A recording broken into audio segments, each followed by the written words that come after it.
কাজেই বাপের মেয়ে দেখা হারাম, বন্ধু বান্ধবের মেয়ে দেখা হারাম,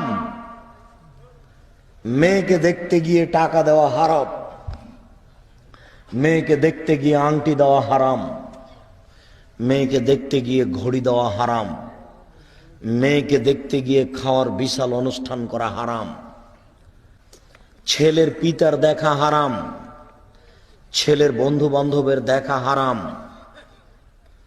দেখতে গিয়ে টাকা দেওয়া হারাম, একেবারেই হারাম, টোটালি হারাম, সম্পূর্ণরূপে হারাম।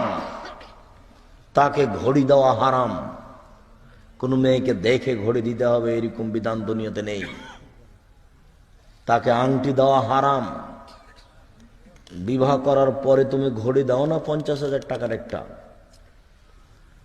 বিবাহ করার পরে তুমি একটা আংটি দাও না 1 লক্ষ টাকার। এখন কেন তুমি এগুলো করতে গেলে? এরপরে দেখা হয়েছে বিবাহের প্রস্তুতি। সম্মানিত উপস্থিতি, বিবাহের প্রস্তুতির ব্যাপারে প্রথমত আপনার পথ বন্ধ করা হচ্ছে।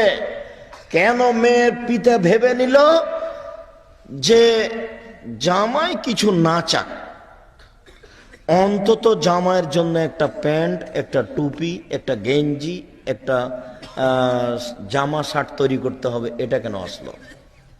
এই কথা এটা আসলো কোথা থেকে? বিবাহের দিন বরকে নতুন পোশাক দিতে হবে, মেয়ের পিতাকে নীতি কোথা থেকে আসলো? এই নীতির মুখে লাথি মেরে একে কবর দিতে হবে।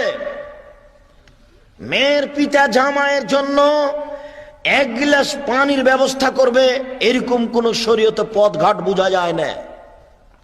যা খরচ হবে সব মেয়ে ছেলের বাপের, 2 টাকা খরচ হবে মেয়ের বাপের, এটা শরীয়তে বোঝা যায় না। কেন মেয়ের বাপ বুঝলো যে জামাইয়ের জন্য আমাকে পোশাক বানাতে হবে? ঘড়ি তো বহু দূরের কথা, মোটর সাইকেল তো বহু দূরের কথা, যৌতুক তো বহু দূরের কথা। কাপুরুষ তুমি ভিক্ষা করে খাও, তোমার বাপ ভিক্ষা করে খায়, বাপ বেটা ভিক্ষা করে খাও, বাপ বেটা ভিক্ষা করে খাও। লজ্জা না থাকলে আরেক দেশে গিয়ে ভিক্ষা করো, লজ্জা থাকলে আরেক দেশে গিয়ে ভিক্ষা। এদেশে নারায়ণগঞ্জে ভিক্ষা না পাওয়া যায়, রাজশাহীতে চলে যাও। টাকা নিবে কেন?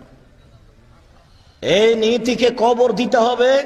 মেয়ের পিতা কেন বুঝলো যে আমাকে পোশাক তৈরি করতে হবে? এই নীতি কেন আসলো, আসবে কেন?